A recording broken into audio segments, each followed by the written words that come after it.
Hey, what's up? Today I am going to be doing a tutorial on how to make an edit in MX Bikes. Just before we get started, I want to say I'm not a pro at editing at all, and I don't think I am, so I'm not treating this like, oh yeah, I'm this great edit maker, but I know a little bit. I've made some edits. I hope to make more, and this is just, for people who have never made an edit and are pretty confused about it. So the first and the biggest thing making an edit is your settings. I put all my settings for my replay camera on my controller. You can find this by just going, if you're into a race or in a testing, go to settings and then input 3.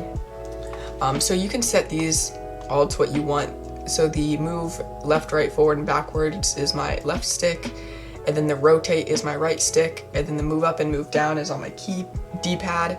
And then really big things that you want is you need to have the FOV open and close and the speed increase and decrease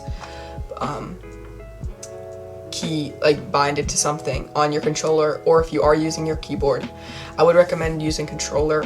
Just for me, because it's easier to get smooth shots by moving the D-pad instead of clicking a button down to move the camera. I'm sorry, not the D-pad, the joysticks. Because my movement is on the joysticks for my keybinds, and it's really easy to just touch them a little bit and get nice movement. So, I think I have a replay. I don't have a replay. I forgot to ride around. I've already made an edit on this track.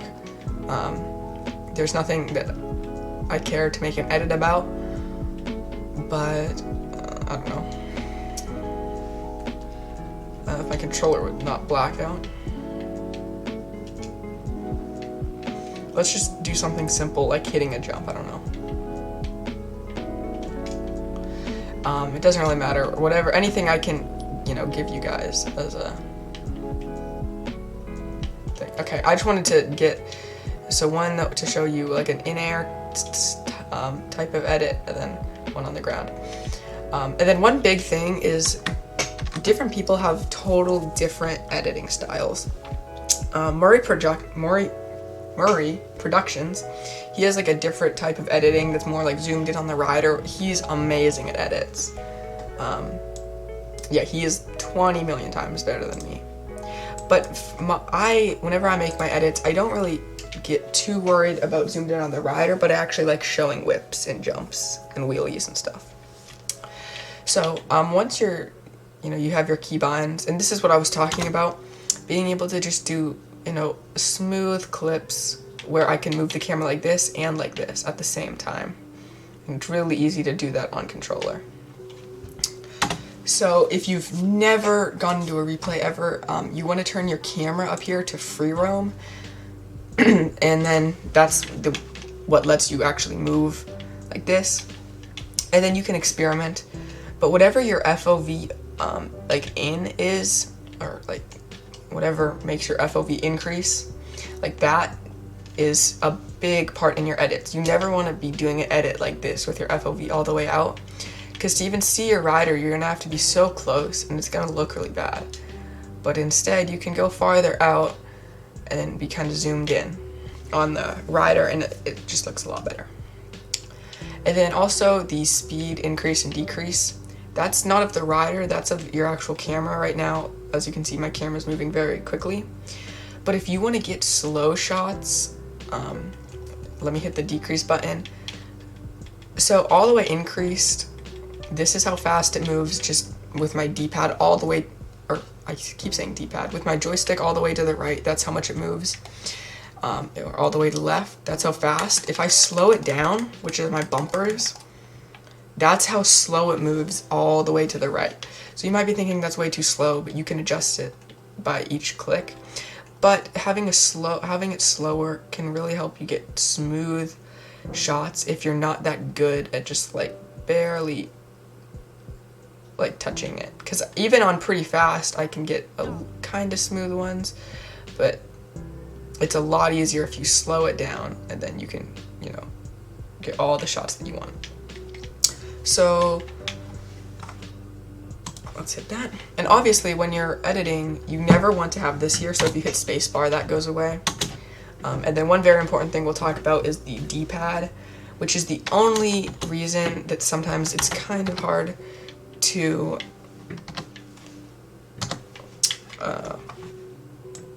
make an edit with slow-mo in it if your keybinds are on your controller.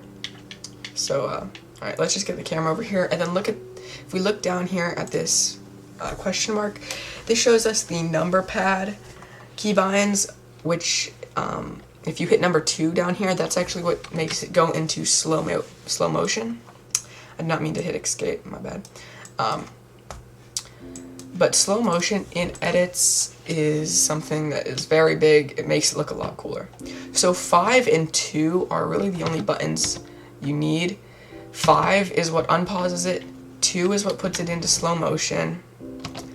And then you hit 5 again and it comes back out of slow motion. See, it's in slow motion right now, and then I just hit 5, goes back, slow motion, and the slow motion goes all the way up to 16.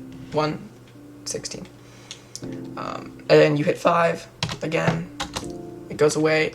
So you need to do this because obviously you don't want all this stuff up here. And if you don't have this, the only way to get into slow motion is if you use these, which obviously makes the edit look very bad.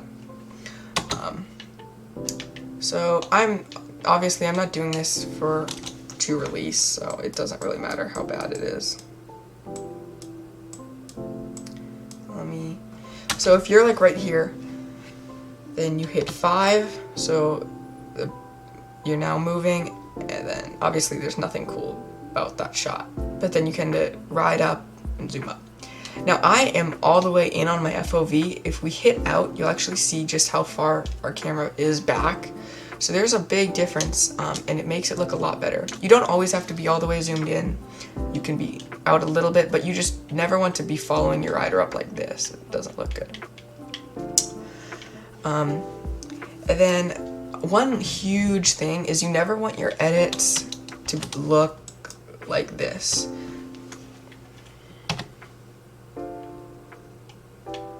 Because that's how my edits looked. You just do one movement and then let it stop. Obviously, if it's your first edit, you know, I don't think anyone's gonna leave major hate comments saying, oh my goodness, you know, there was a spot in the video where the camera didn't move. But it looks a ton cleaner if there is camera movement at all times. So even if it's just small camera movement, it doesn't really look good if you just stop it right at the end of the clip. But if you keep it going and then, you know, trim the clip up later, so it never looks like there's just a stop where it goes like this. Because that just makes the edit look really choppy. So I'd say the biggest things are putting your FOV in, so you're closer to the rider. Just memorizing at least 2 of the keybinds on your number pad. 5 is for play, and then 2 is for slow motion. And then use the speed decrease button. Oh, I didn't realize how far my rider up was. Use the speed decrease button to make everything smoother and a lot easier to do. Now one thing, see right there how whenever I went into slow-mo, I actually had to take my hand off my controller because 2 of my hands are on my controller buttons and then one of them goes to my number pad. So sometimes I actually do have to put my first and second finger on both my D-pads on my left hand and then control the number pad with my right hand so that there's 2 kind of movements allowing for a smoother shot. That one didn't really have a ton of movement, but it had some. So like right now I'm controlling them with just my left hand, which isn't as smooth as my right hand because I'm right-handed. But that might be a thing that you have to experiment with. If you do have your controls on your controller, not your keyboard, then you will have to take one hand off to use the slow motion button, but that's only if you want slow motion in your clips. If you're going for a fast-paced edit, you should be all good. But yeah, I tried to make this kind of short. I'm no pro at all. And I really should have drank water before this because I keep voice cracking. So I hope this video helped you guys out. And if it did, I think we're at 36 subs. You subscribing and liking would mean a ton to me. And comment if you have any questions, and I'll try my best to answer them. See you in the next video.